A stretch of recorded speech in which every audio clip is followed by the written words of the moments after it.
Hello guys, samahan niyo ako, kain tayo, taho. So medyo na-miss natin to dahil bibihirang magkaroon ng taho dito na nagbebenta. So thank you kay Ate Yolanda. So siya yung nabilhan ng taho ni Missy. So ito yung ating taho.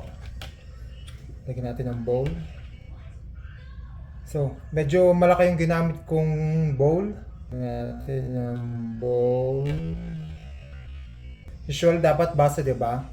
So, special kasi yung taho natin ngayon dahil lalagyan natin siya ng snow sa labas. So, sakto nag-i-snow sa labas, lagyan natin siya ng snow. Yan, so damihan natin. Ang magiging lasa siguro nito is para siyang shake, smoothie. Yeah, or shake, like that. So, ito yung syrup natin. Mix lang natin. Damihan natin dahil lalagyan natin ng snow. Kailangan medyo matamis. Tapos, meron tayong sago. Yan. So, damihan din natin. Yan. So, masarap madaming sago. Yan. Lagyan pa natin ng syrup. Sugar. Yan. And then, it's ready. So, samahan nyo ako. Labas tayo. Sakto nag-i-snow sa labas. Lagyan natin ng snow. Let's go.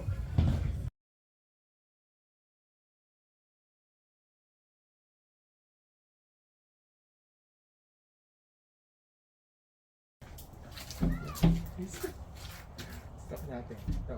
Dito tayo. Sasandok tayo ng snow dito. Let's go.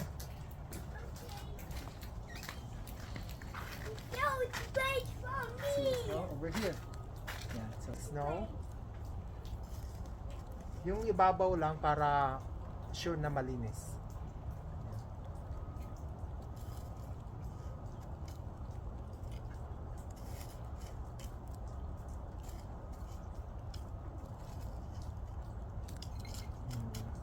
Dagdagan pa natin.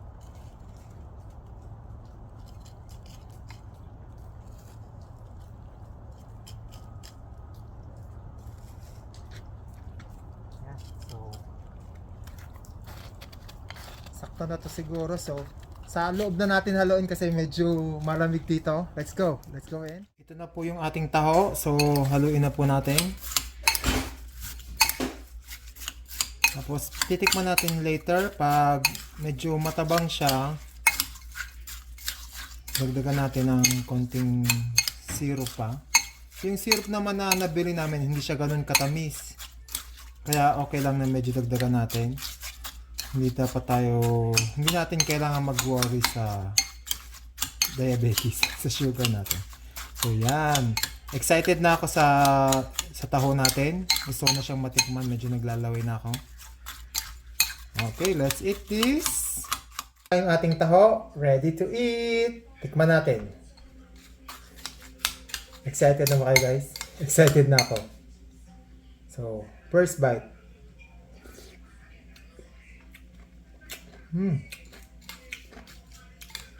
Crunchy. Crunchy yung ice. Sarap. Sarap siya. Try nyo minsan guys.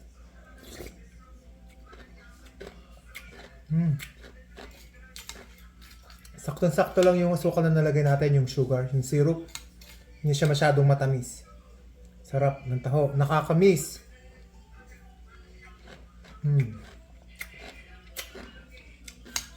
Thank you again Ate Yolanda for the taho. Buti may nabibilhan. Thank you guys for watching. Try nyo minsan. Must try. Masarap. Bye bye. Thanks for watching.